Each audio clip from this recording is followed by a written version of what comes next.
बागेश्वर की शादी की चर्चा आजकल खूब चल रही है। चाहे वो नीले ड्रम की बात हो, चाहे वो उनकी शादी की बात हो, चाहे वो मोदी जी ने कहा था कि इनकी मां चाहती कि अब इनकी शादी हो जानी चाहिए। तो क्या अब एक गांव बस रहा है जहां पर बाबा बागेश्वर अपनी दुल्हन को लाएंगे और वहीं से बाराती निकलेगी। क्या वो अपनी बारात सजाने की बात कर रहे हैं? हम ऐसा क्यों कह रहे हैं, हम उसके बारे में चर्चा करेंगे। हमारे साथ मौजूद है शैलेंद्र जी, भास्कर जी, वक्ता। हम लोग बात करेंगे कि क्या बाबा बागेश्वर अपनी शादी की तैयारियां कर रहे हैं, क्योंकि मध्य प्रदेश में एक गांव बन रहा है। उस गांव में बहुत सारी चीजें होंगी, सुख सुविधा होंगे, और खास बात यह है कि वो एक हिंदू गांव होगा। तो क्या उसी गांव में बाबा बागेश्वर अपनी दुल्हन लेके आएंगे? भास्कर जी, आपको क्या लग रहा है, क्या बाबा बागेश्वर वही अपनी दुल्हन लेके आएंगे? ये सवाल बड़ा मजेदार है। मतलब हम लोग जब विश्लेषण कर रहे थे तो हमें लगा कि कुछ ऐसा प्लान कर सकते हैं बाबा बागेश्वर, इसीलिए हम चर्चा कर रहे हैं। तो हुआ क्या कि बाबा बागेश्वर जो है वो हर जगह सनातन की बात करते हैं, हिंदू राष्ट्र की बात करते हैं। जब उस गांव का भूमि पूजन कल वो कर रहे थे तो उन्होंने कहा हिंदू राष्ट्र की पहली नींव रख रहा हूँ। तो उनका जब सपना हिंदू राष्ट्र है, उस हिंदू राष्ट्र के सपने को पूरा करने के लिए पहली नींव उन्होंने वहां रखी है। तो इसका मतलब बारात भी वहीं से निकलेगी। तो बारात निकलेगी तो हमें लगा कि वो बाराती तैयार कर रहे हैं वहां पे। उस गांव में 1000 लोग रहेंगे, जो 2 साल बाद गांव पूरा बन के तैयार होगा, और उस गांव में रहने वाला हर एक बंदा सनातनी होगा, वैदिक कर्मकांड जो होते हैं उनको मानने वाला होगा, और उनके हिसाब से ही अपना पूरा जीवन जिएगा। तो बाबा बागेश्वर के जो बाराती होंगे वो भी वैसे ही होने चाहिए। अब वो भगवान शिव की तरह उनकी बारात तो जाएगी नहीं जिसमें सब चलते हैं कि भस्म भी लगा लो, ये भी लगा लो, वो भी लगा लो, क्योंकि वो उससे थोड़ा बचते हैं। उनका कॉन्सेप्ट एकदम क्लियर है, सनातनी चाहिए। वैदिक धर्म क्रिया कर्म कांडों को मानने वाला एक सनातनी उनको अच्छा लगता है। तो उसी का वो प्रचार करते हैं। तो मुझे लगता है कि वो अपनी बारात की तैयारी कर रहे हैं पहले से ही। पहले घर बसने से पहले गांव ही बसा लो कि भैया जो मेरे घर आएगा, जो मैं जहां भी जाऊंगा, तो पूरा जो बारात जाएगी वो एकदम बढ़िया वाली जाएगी, सनातनी बारात जाएगी, और सनातनी बाराती होंगे। बिल्कुल। शैलेंद्र जी, जिस तरह से वो गांव बसा रहे हैं, वैदिक परंपरा होगी, हिंदू होंगे वहां पर, जमीन कोई और नहीं खरीद सकता है, सिर्फ हिंदू खरीद सकते हैं, कागज जरूरी है वहां पर, और उनकी शादी की भी बात हो रही है। तो आपको क्या लग रहा है, उनका गांव, वो जिस तरह की सोच रखते हैं, सनातनी सोच वाली गांव, वैसे गांव में अपना वो घर बसाना चाहते हैं? देखिए, शादी की बात तो हम लोग कर रहे हैं, अब जैसे और भी लोग कर रहे हैं, लेकिन उनका कहना ये है कि हम अपने मुहिम पर हैं, हमें हिंदू राष्ट्र बनाना है। और पहले भी उन्होंने कहा है कि हिंदू राष्ट्र सीधे सीधे बनाने में सफलता नहीं मिल सकती है, हमें पहले लोगों के मन में हिंदू राष्ट्र बनाना है। अब उन्होंने कहा है, इस गांव के बारे में उन्होंने कहा है कि हमें पहले हिंदू राष्ट्र के लिए हिंदू परिवार बनाना है, फिर हिंदू गांव बनाना है, फिर हिंदू तहसील बनाना है, हिंदू जिला बनाना है, हिंदू राज्य बनाना है, और फिर इस तरह हम हिंदू राष्ट्र पर पहुंचेंगे। तो उनका ये कहना है कि हिंदू राष्ट्र की दिशा में ही ये एक कदम है, और हम उस दिशा में आगे बढ़ रहे हैं। तो एक बार बहुत बड़े पैमाने, भारत बहुत बड़ा देश है, हम एक पूरे देश के लेवल पर शुरू नहीं कर सकते हैं, लेकिन हम शुरुआत कर रहे हैं और धीरे धीरे ये मुहिम का रूप लेगा। बिल्कुल। वक्ता, जिस तरह से पिछले दिनों हमारे प्रधानमंत्री भी बहुत एक्साइटेड दिखे बाबा बागेश्वर की शादी कराने के लिए, और सिर्फ प्रधानमंत्री नहीं, एक तरह से कहे तो देश ही एक्साइटेड है कि कौन होगी बाबा बागेश्वर की दुल्हन। आपको क्या लग रहा है, वहाँ के जो नियम है, आपने अच्छे से पढ़ा है, तो एक बार हमारे दर्शकों को वहाँ के नियम भी बता दीजिए कि कुछ कायदे कानून रहेंगे उस गांव के। साथ ही वही सवाल कि क्या उनकी दुल्हनियां उसी गांव में आएंगी?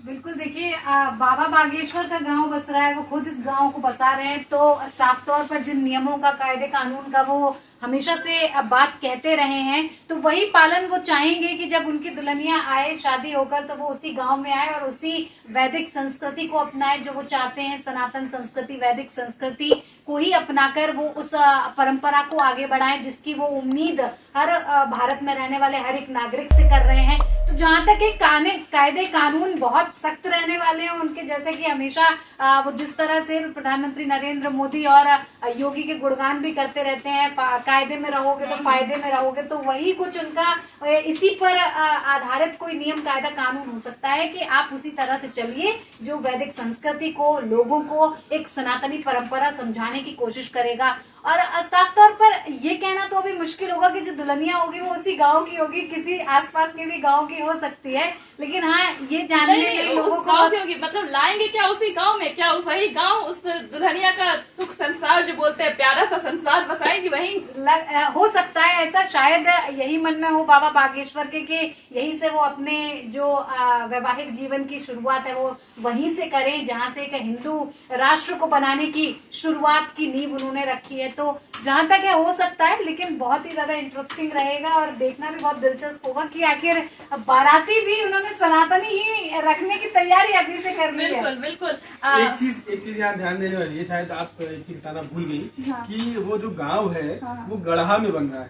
गढ़ा जो है वो बाबा बागेश्वर का जन्म उसी गांव में हुआ था, तो जो पैतृक गांव ही उनका वो है, तो उसके ससुराल किसी तो तो ससुराल तो वही होगी बिल्कुल, और ये बाराती भी वहीं से जाएंगे। बाकी देश भर से अलग आए तो आ जाए तो अलग बात है।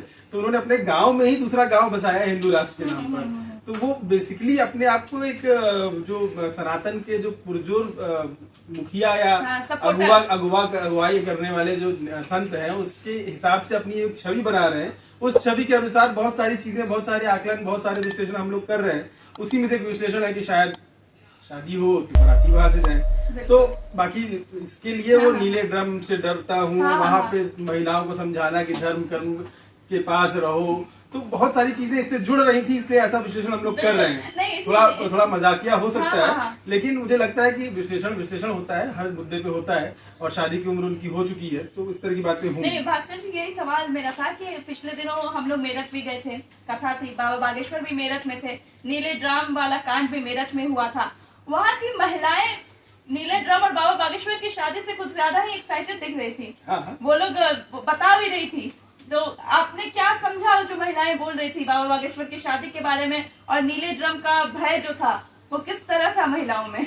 नहीं, वो हमने बहुत महिलाओं से बात की, हम दुल्हन खोज रहे थे उनके लिए वहां पर, लेकिन मिली नहीं हमको कोई ऐसी क्रेजी फैन जो ये कहे कि बाबा बागेश्वर से मुझे शादी करनी है, तो हम खोज नहीं पाए। लेकिन जितनी महिलाएं मिली उन्होंने एक चीज कही कि नीले ड्रम से डरने की जरूरत नहीं है, आप दुल्हन नहीं खोजेंगे तो हम आपके लिए खोज देंगे, लेकिन उनको उम्मीद है कि आप अपने लिए खुद ही खोज लेंगे। बिल्कुल। वैसे आपका भी अनुभव बड़ा अच्छा था कि वो महिला ने अपने पति से कहा तुमको जाना है तो तुम जाओ, हम दर्शन करके ही जाएंगे। बिल्कुल ऐसा ही था। कुछ महिलाएं थी जो बोल रही थी बाबा बागेश्वर, वो भक्ति भाव से ही बोल रही थी कि सपने में आते हैं। तो इस तरह के फैन हैं बाबा बागेश्वर के। अच्छा शैलेंद्र जी, इस पर सियासत भी हो रही है। जो विपक्ष है वो बोल रही है कि इस तरह के गांव नहीं बनने चाहिए, वो मांग कर रही है, बोल रही है संविधान के खिलाफ है। तो आपको क्या लग रहा है? देखिए, सियासत इसलिए हो रही है कि वो हिंदू राष्ट्र की, हिंदू शब्द जुड़ा हुआ है इसलिए मुझे जो लग रहा है। ऐसे आप देखें तो कर्नाटका में, मैं नाम भूल रहा हूँ, एक गांव ऐसा है जहाँ लोग पूरा का पूरा गांव है जो पूरे वैदिक परंपरा के साथ जीते हैं, धोती कुर्ता पहनते हैं, ठीक है ना, और बहुत ही हाईटेक गांव है। हर किसी के पास लैपटॉप वगैरह, पूरा प्रोफेशनल काम करते हैं वो, लेकिन जीवन शैली पूरा वैदिक है। तो ये कोई नया कंसेप्ट नहीं लेकर आए हैं बाबा बागेश्वर, ठीक है। लेकिन मुझे लग रहा है कि विवाद इसलिए हो रहा है, पॉलिटिक्स इसलिए हो रही है कि वो हिंदू राष्ट्र की बात कर रहे हैं। तो देखिए, जैसे कि शैलेंद्र जी ने कहा कि हम जो है लैपटॉप पर काम भी कर सकते हैं और वैदिक परंपरा का पालन भी कर सकते हैं। और वैसे देखने वाली बात होगी, जैसा हम लोग चर्चा कर रहे हैं कि बाबा बागेश्वर आखिर शादी किससे करते हैं और ये हिंदू गांव बनाने का जो प्लान है वो कहां तक जो है जाता है, कि सिर्फ यही एक गांव हिंदू धर्म, सनातन धर्म के रास्ते पे चलता है या फिर और भी गांव ऐसे बनते हैं। बाकी कैसे और खबरों के लिए देखते रहे न्यूज कॉरिडोर्स। न्यूज कॉरिडोर्स आप हमें YouTube पर, Instagram पर, X पर और Facebook पर फॉलो कर सकते हैं।